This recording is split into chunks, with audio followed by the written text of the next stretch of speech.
Yes, sir. What's going on, everyone? My name's Alpha, and today we're bringing you another Pokemon Challenge video on Platinum. Today's challenge will be Can I Beat? And it's on a Monday. Surprise! I don't know why. Saturday's upload was kind of bad, viewership wise, and also the video wise was kind of bad in general. I kind of rushed it out. So you know what? We're putting in a Monday upload too. To fix things up. Today's challenge will be Can I beat Pokemon Platinum with only in-game trades? Now, I'm not a big connoisseur of Platinum trades, but I assume they're not going to be too good. I assume that because I already finished the recording and I've played through it, and they're awful Pokemons. Really awful Pokemons. There's only 3 trades we can do and they're awful. So anyways, let's preface the rules. I obviously can't exactly trade right off the start of the game, so I got to do some going through the beginning stages, the introductions, whatnot. And then when we get to Orberg City, we are able to make the first trade, which I didn't know existed. I didn't know most of these trades exist. The first 2 trades I didn't know existed in the games. Well, that is obviously the first part. Second part is I cannot use any in-game items. I cannot use any items from my bag during battles on my Pokemon. So that's obviously another rule. And the third rule is I cannot use my starter. I don't know, a lot of the challenges people would just say use your starter. I don't want to use my starter. Starter's not a thing for these challenges. So those are the rules set. So before we get into the challenge itself, I want to say if you guys could leave a like, comment down below some challenge ideas, and also subscribe if you guys are not already. We're very close to 8K. I want to say thank you so much for all the support, all the love. Greatly appreciate it. Anyways, let's get into the video itself. So the big unfortunate thing about Platinum is that the trade is awful in this game, and also TM are moved around awfully. They're like replaced and different from Diamond and Pearl. So to start, Machop, you got to catch a Machop out in the route above Orberg City, and then trade it to one of the houses in Orberg City for an Abra. Now, the thing is, Abra does not learn any level up moves. It can learn some TMs, but the problem with that is in Platinum they took away the ability to get TM10, which is hidden power, which is a great move to have on an Abra. So luckily it can learn return as a move. Unfortunately, it's a physical move, and Abra is not that physically gifted. So we're gonna have to train back outside near the route right outside Jubilee for a bit. Once we get up to level 16, it will actually evolve into a Kadabra. Now there's still more issues that I gotta address. After level 10, it does not listen to us at all, which is awful, because now I have to do an entire gym without a Pokemon listening to my commands. That is the biggest issues in every in-game trade challenge we've done. Luckily for us, actually, Kadabra actually messes around and kills everything in one hit, which is baffling because it just went through everything really easily on the first gym. We beat Rourke pretty easily. In like a few turns, like Kadabra was zoned in. It just didn't want to miss. It just kept hitting everything. Now for some reason Kadabra listens to everything I said in Orberg City Gym. However, this random Snunky I'm fighting against that's owned by Team Plasma is getting destroyed. It just keeps destroying my Kadabra, which is kind of annoying because Kadabra just decided not to ever hit it. So Kadabra is a bit bipolar, but we'll let it have its way. And then since we're going to Eternal City, we gotta catch the next Pokemon for our next trade, which will be a Buizel. We need a Buizel for the next trade, which I like Buizel, so we're not gonna keep it for that long, but I do like Buizel. So anyways, we're heading into Eternal City. I did not know this existed, this trade for a Chatot. I didn't know. Apparently it is a thing. I want to say that my Kadabra almost lost to an Abra 1v1 for some reason. I don't know why. It just threw so much. It just almost died to a random Abra. It's so dumb. For no reason it just stopped listening to me. Anyways, we get our Chatot. We grind it up a bit. To find a Chatot, I had to go through like 10,000 different houses until I find a person, because I don't know the locations of these trades.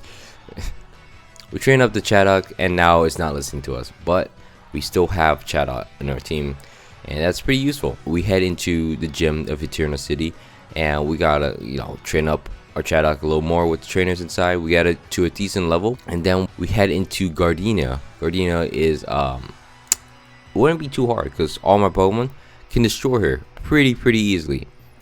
However, they are pretty self-destructive, and they just kept not listening for no reason. They just didn't want to listen. Eventually, my Kadabra goes down, and so I'm stuck with the Chatot. And luckily, Chatot comes in clutch, puts the Rosary to sleep, and then allows me to weaken it down, and then eventually knock it out with a Chatter.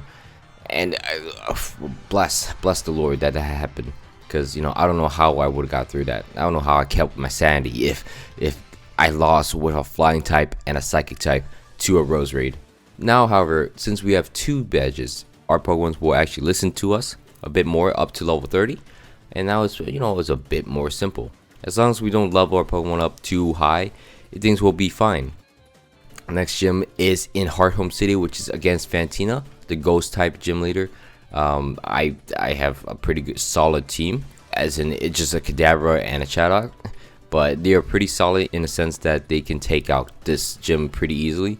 However, the Miss Magius actually put up a bit of a fight because it outspeeds my Kadabra, which is an issue. But if I put it to sleep, things are so much easier. Luckily, Sing hits up more often for some reason.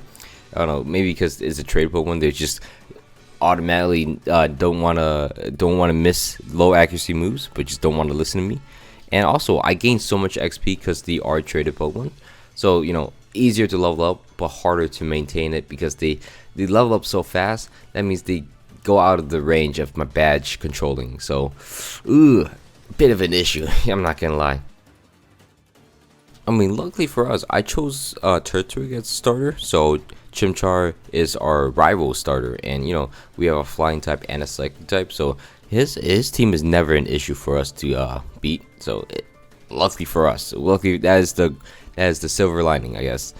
We have this person that gives us TM51, which is Roos. So now our Chatot has some recovery, which is nice. Also our Kadabra will get recovery soon, as in the form of Recover the move. So, you know, both my Pokemon have recovery moves, which is pretty cool. I also did not know Chatter was a move, like a field move, that you could speak into the microphone with. So, you know what? Knock yourself out, I guess. Of course, the next gym is Maylene's gym, which is the fighting gym, and a bit of a mess everywhere. I went too high in levels, so now my Chatot, my flying type, cannot obey me, which is an issue because I kind of need both Pokemon to obey me because her team is pretty strong. I won't lie to you. Her first 2 Pokemon, Meditite, Machoke, not too strong. Ludicolo comes out, it survives a lot of hits. Go back to the basic strats of putting it to sleep. If I put it to sleep, things are a bit easier, and once I knock it out, I KO it. I grew a whole ass level from it. Trade Pokemons are super broken. They gain XP like nothing. And also with this gym badge, we are pretty much set for all the obeying nonsense that take place, because it's a very annoying. But level 50, that's a high enough level for us. I also went back and got Shockwave TM in the route prior to that. I completely forgot about that. But now, since we're heading into Pastoria City, we kind of need it.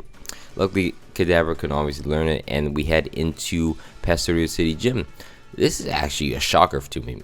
We beat Barry and all, and then we sweep through the entire gym. However, when we get to Crash Awake, the actual gym leader, things are actually a bit harder than I expected. I knock out his Gyarados pretty easily because I have Shockwave, but then it turns out his Floatzel is actually broken. This thing is so strong, it's so fast and so strong, it actually knocks out my Kadabra pretty easily. And then my Chatot comes out, does not have a chance to hit it because it has Ice Fang as well, and it knocks out my Chatot as well. And now we're in a bad position because we have nothing that could really deal with it. So we got to go actually training, which is a shocker. We actually got to go train. Once we finish with a bit of training, we are ready to rematch Crash Awake for another gym badge. However, same situation happened. Floatzel's too fast for us, so now we got to play around it.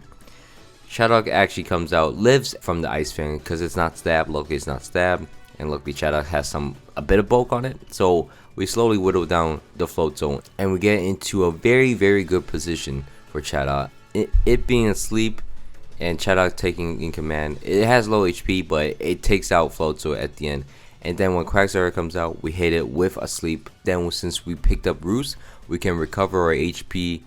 Bing bang boom, too easy. It does wake up, it has Rock Slide, but we put that bitch back to sleep, and it's sleeping, it slumped, and we beat Crash Awake with our chat out. We a bit more strategy had to be put in for that, but it worked out pretty well at the end, and we beat Crash Awake.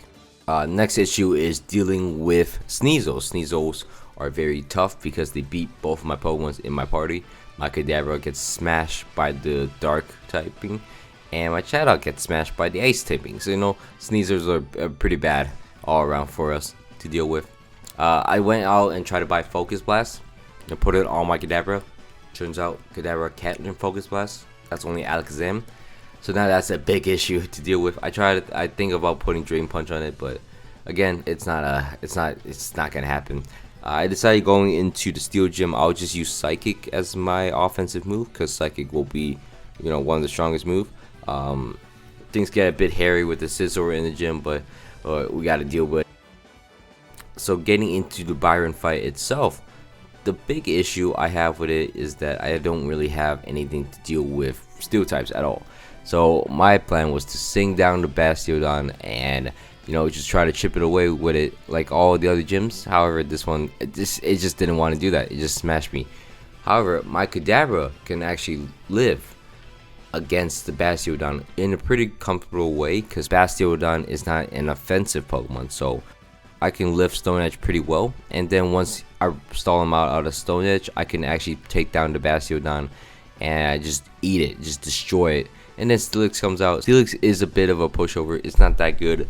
It's not that defensive in theory. Once we hit it with a Psychic, it'll actually go down pretty low. And we jumped so many levels, which is because the trade XP you get for a Pokemon that doesn't belong to you. So after that is done and said, I swear in Diamond Pro you could catch a Medicham in the grass over there and do the trade now, but apparently you can't in Pokemon Platinum. So we're gonna have to go back into the Ice Gym with only 2 Pokemon. God damn it. One of them is a flying type too, so it's not that useful. It's basically just a Kadabra show at this point. But this Sneasel actually ruins my day, just completely hammers me down and smash me. It's okay though, it's okay. We chill with it, we vibe with it. Once we get into Candace's gym fight, things are pretty easy. For some reason her Sneasel wasn't that good compared to all the other Sneasels. And then her Frostlass just came out, tried to double team on me, did not work, gets smashed. Kadabra also smashes through the Abomasnow and smashes through. And then, Chata comes out, picks up the pieces, gets the kill he needs, boosts his confidence, and we beat Candace. Pretty easy, pretty easy. What's not pretty easy is dealing with a bunch more of those dark ice types. Weavile is going to be a pain one once we get there. And then Sneasel is always going to be a pain. So, Kadabra needs some good moves. Or I need another Pokemon that's going to be good. And if you guys do know the trade I'm talking about, the next trade is not going to help me at all. But I digress. We go and catch our own Medicham in a while. We head into Snow Point City and we do the trade. Unfortunately, it doesn't turn into a Gengar. It has an Everstone on it, which is the most infamous thing about it. It just didn't. It's just so annoying. We didn't get a Gengar from it. We head into the Spirit Pillar. We did everything with Team Galactic. The double battle fight was kind of annoying. It just didn't really make sense. It just never killed the Munchlax. The Munchlax is so useless. I don't know why it's a lead, but we get through it. We do the Distortion world pretty easily, just like always, and then we head into the Cyrus fight. This Cyrus fight, it's a bit difficult because Weavile is a bit of a tank, but a bit of trial and error. We actually end up beating Cyrus in the end. And once the Giratina fight comes up, we gotta run away from that. We're not trying to mess with Giratina right now. And then once that is said and done, we are ready for the Elite Four. But oh wait, Barry's trying to challenge us the rival battle fight to end all our rival battle fights, and Barry honestly gets stomped so easily. There is no competition here. Barry is getting killed right now, and someone got to call the fight off because he is not in a good place for Barry. We destroy Barry, and then now it's time to beat the Elite Four. Challenging the Elite Four firstly we have Chaddock put it in place for Aaron, because Aaron's the bug Elite Four member, so we're gonna obviously try to use our flying type against him.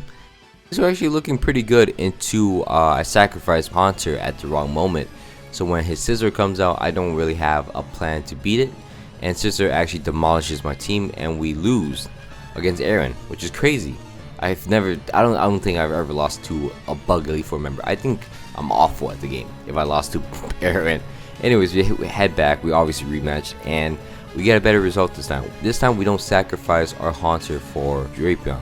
We sacrifice Haunter using Destiny Bond against his Scizor, and then we took down Scizor pretty easily. And then Heracross gets taken down by Chatter 4 times weak, and similar thing to Vespi Queen. Very good showing by this team. It's good synergy, you know. Destiny Bond takes out the threats that we are scared to obviously punish.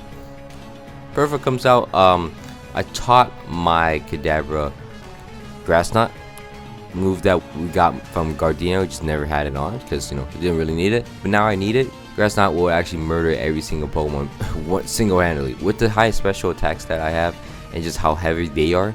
It's pretty simple, pretty easy. Until Gliscor comes out, and then Gliscor demolished my Kadabra, but that's okay because Haunter comes in clutch. If it was a Gengar, it would be cooler, but you know what? We gotta deal with it. It's a Haunter. Next person on the list is Flint. Now Flint is the Fire Elite Four member. However, he's just, you know, not ready. He ain't ready for this. He actually isn't ready because my Chatter comes out and just demolishes his Houndoom. So now our Kadabra is free reign because it has Psychic and will actually demolish everything in 1 or 2 hits. Magmortar comes out, actually stops the run, and for some reason, luckily he lives. But Haunter comes out, cleans up the mess. Flareon comes out. Flareon actually takes down the Haunter, but then Chatot comes out with his newly acquired Hyper Voice. It actually destroys most of Flint's team, and we beat Flint without taking damage on our Chatot, which is amazing because we are set and ready for the Psychic Elite Four member. And this one I don't have that much of an issue with because I have a Ghost type in the back, which is really high level, so it can demolish most of it. Oh, there it goes. It's dead. It's gone. Well, I mean, we gotta retry. It looks like. Cool thing enough, I switched in my Kadabra in the middle of a fight to claim a kill on the opposing Alakazam. You know, show true dominance. You know, I'm not a big fan of Kadabra, but I love Alakazam. That's a great Pokemon. Now the plan was to sleep the Bronzong, switch into my Haunter, and let it kill it. However, Chaddock just decided to take things in his own hand and just destroy the Bronzong. And I guess I'm not complaining that much, but where did this come from? Chaddock just destroyed the Bronzong, and then we destroyed the Gallade. Beat the entire Elite Four. Now it's just the champion fight time. Ooh, a champion fight is gonna be an issue because obviously all the Pokemons are pretty threat elite and they don't have a common theme. So we start off the fight Ghost v Ghost, pretty simple, pretty standard. However, I crit the Spiritomb and we don't have to deal with that thing anymore. I thought that thing was going to be a huge issue with us because we don't have a way to really handle it. But things are looking great for us. I'm trying to get the boost with my Kadabra, but it does not look like it's happening. Eventually, Kadabra gets its kill on the Milotic pretty easily. I'm not sure why they sent out Milotic that fast, but you know, it be. Then Garchomp comes out. Garchomp is a bit of an annoyance, but we could bait it in to obviously use it against itself because I can't do too much damage against itself. You can see the montage of us dying back and back. But on the real though, we could actually trap it and then Destiny Bond kill it with my Hunter, and now it just leaves us in a 2v1, which is not too bad for me. You know how I'll be, Kadabra will be walking up. We actually demolished the Togekiss, and wow, even at level 63 I gained immense XP from it. That's crazy. Imagine having a lucky Eggon. You earn so much levels. That's crazy to think. But that is the end of the challenge. We actually beat Cynthia with in-game trades. Pretty amazing, I think. The beginning was awful because they didn't want to listen to me, but now, you know, things are looking up. Things are always looking up. We are the champion of Sinnoh, and I want to say thank you guys for watching all the way to the end. My name's been Alpha. Hope you guys all enjoyed. Please don't forget to leave a like, comment down below some challenge ideas, and also subscribe if you guys are not already. We're very close to 8K, like I said earlier. So anyways, thank you for watching. I'm out. Peace.